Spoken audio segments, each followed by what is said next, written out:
Good morning darlings, how are you? Love you all. पिछले दिनों मेरे को बहुत सारे कॉन्ग्रेचुलेशंस आए। मेरे बेटे की शादी थी and it all went out very well. और सबकी ब्लेसिंग्स की वजह से और गॉड की ब्लेसिंग्स और ग्रेस की वजह से मेरे को थोड़ा सा कुछ हेल्थ इशू था, बट इट वाज ओके। ठीक है, हो गया, इट्स ओके। मैंने उसको ब्रेवली लिया, हंसते हुए लिया मैंने, कोई बात नहीं। But everything went so well because of your blessings, your love and इतनी सारी ब्लेसिंग्स, और मेरे को प्यार मिला। आप लोगों के इतने सारे मैसेजेस मेरे को आए, for that I am really grateful. I am really thankful for all those messages. और आज मैं बात करूँगी इसी बारे में, इसी टॉपिक में, कि काफ़ी चीज़ें मैंने शादी के दौरान मैंने देखी। मैं उन चीज़ों के ऊपर ध्यान नहीं दूँगी जो कि गलत हुई। मैं उन चीज़ों के ऊपर ध्यान दूँगी जो कि बहुत अच्छी हुई, जो ब्लेसिंग्स के रूप में मेरे साथ, मेरी फैमिली के साथ हुई।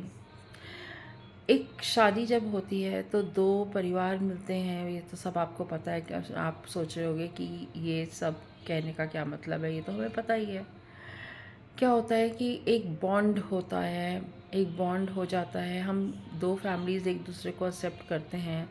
लड़का लड़का, लड़का लड़की तो एक दूसरे को एक्सेप्ट करते ही हैं, बल्कि क्या होता है कि लड़का लड़की पूरे परिवार को एक्सेप्ट करते हैं।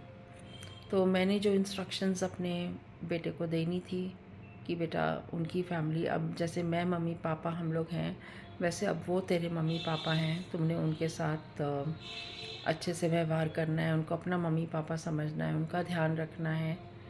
तो ये सब चीज़ें, ये नहीं कि सिर्फ लड़की की माँ सिखा रही है अपने बेटी को।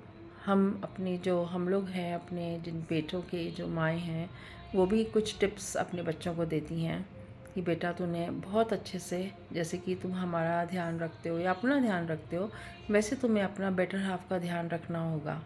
अब वो तुम्हारी फ्रेंड नहीं है, वो तुम्हारी बेटर हाफ है, तुम्हारी वाइफ है। और तुम्हें उसे फ्रेंड के रूप में भी लेना है, उसके साथ सब कुछ डिस्कस करना है, उसकी इच्छाएं पूरी करनी है। और बैलेंस बना के तुम्हें चलना है, क्योंकि बैलेंस बनाना बहुत ज़्यादा ज़रूरी होता है। और thank you thank you thank you. मैं तो अपने साईं बाबा को, गणेश जी को, जो कि जिनके पास मैं कार्ड छोड़ कर आई थी, सिद्धिविनायक एंड शिरडी में, सब देवी देवता, मैं आर्कएंजल्स में इस शादी में आए ब्लेस करने के लिए, उनके लिए मैं बहुत थैंकफुल हूँ मैं। एंड बस यही होता है कि हमें एक्सेप्ट करना होता है चेंजेस को, क्योंकि क्या होता है, जब लड़की के लिए भी बहुत बड़ा चेंज होता है, लड़के के लिए भी बहुत बड़ा चेंज होता है। और जिस घर में बेटी आती है, लड़की आती है, वो भी एक चेंज से निकल रहे होते हैं, क्योंकि आपके घर में एक नया मेंबर ऐड होता है, आपके घर में एक नया एनर्जी ऐड होती है। तो मैं और मेरे हस्बैंड तो एक डिफरेंट एनर्जी में हैं ही। हमारी एक जर्नी है, एक डिफरेंट सी जर्नी है, जो कि लाखों में एक होती है। और ये हमारे लिए एक टर्निंग पॉइंट है कि हमारे घर में बिटिया रानी आई है, because we are very fond of daughters. तो बहुत सब डॉटर्स से हम लोग बहुत प्यार करते हैं। और अब हमारे घर में 2 डॉटर्स हो गई हैं। ठीक है, बच्चे 4 बच्चे हो गए हैं, तो इतना अच्छा लगता है कि हम उनको एक्सेप्ट करते हैं दिल से। आप दिल से प्यार करोगे ना, तो आपको दिल से, आपको उस दूसरी तरफ से भी आपको प्यार मिलेगा। ठीक है, आप सोच रहे होंगे कि नहीं, ऐसा नहीं होता, और ये सब बेकार बातें हैं कि लड़कियां लड़कियां और बेटियां बेटियां होती हैं, बहू बहू होती है। नो, आप प्यार देते रहिए नॉन स्टॉप। ठीक है, चीज़ें होएंगी, चीज़ें बदलेंगी, चीज़ें, बर्तन खटखटाएंगे थोड़े से, होती है ये सब चीज़ें, बट आप उसको मैनेज करिए, क्योंकि आप इन सब चीज़ों से निकल चुके हैं ऑलरेडी। तो आपको पता है आपको कैसे बैलेंस करना है, कैसे बिटिया रानी को अपने घर में एडजस्ट कराना है। So these are crucial things which should you should follow in your life. तो ऐसे ही सबको, अपनी बेटियों को अपने घर में वेलकम करना है, और उनको हर चीज़ सिखानी है। और अगर कोई गलती करते हैं, उसको नज़रअंदाज भी करना है, और उनको समझाना भी है बहुत प्यार से कि बेटा, ऐसे ऐसे होता है, ऐसे ऐसे है, ऐसे ऐसे कर ले। ठीक है ना, उनके साथ लाड करो, प्यार करो, तो वो भी तुमसे प्यार लेंगी, प्यार देंगी तुमको। ये रेसिप्रोकल होती हैं ये चीज़ें, ठीक है ना।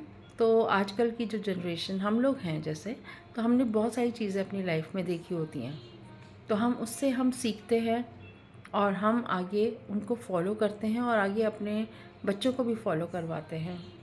अब जैसे कि तुम्हारे कुछ घर के नॉर्म्स होते हैं, तो मैं अपने धीरे धीरे अपने नॉर्म्स बताऊंगी मेरी फैमिली के, कि दान धर्म ये सब चीज़ें भी साथ साथ करनी चाहिए।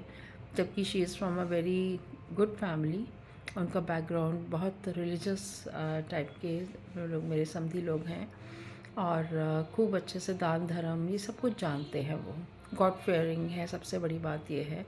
And she is also like that.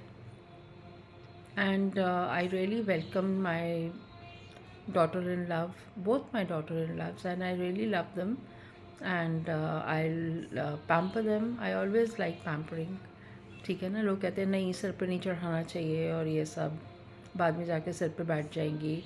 मैं नहीं ऐसा सोचती, प्लीज़। हमें भी तो सिर पे बिठाया गया था ना, तो इसमें सिर बिठाने का क्या मतलब है कि वो सिर पे हमारे तांडव करेंगी क्या हमारे सिर पे? ऐसा कुछ नहीं होता। प्यार दो, प्यार मिलेगा। थोड़ी सी नफ़रत दोगे, वो सामने नज़र आ जाएगी आपको दूसरे फॉर्म में भी। इसलिए love others, give love and receive love in abundance. So अगर आपको मेरा ये वीडियो थोड़ा सा भी अच्छा लगा हो, तो प्लीज़ इसको लाइक कीजिए, सब्सक्राइब कीजिए, दूसरों को सेंड कीजिए, ठीक है। और अगर आपने कोई कमेंट देने का मन है तो कमेंट दीजिए। Thank you so much and love you all. Have a very nice day.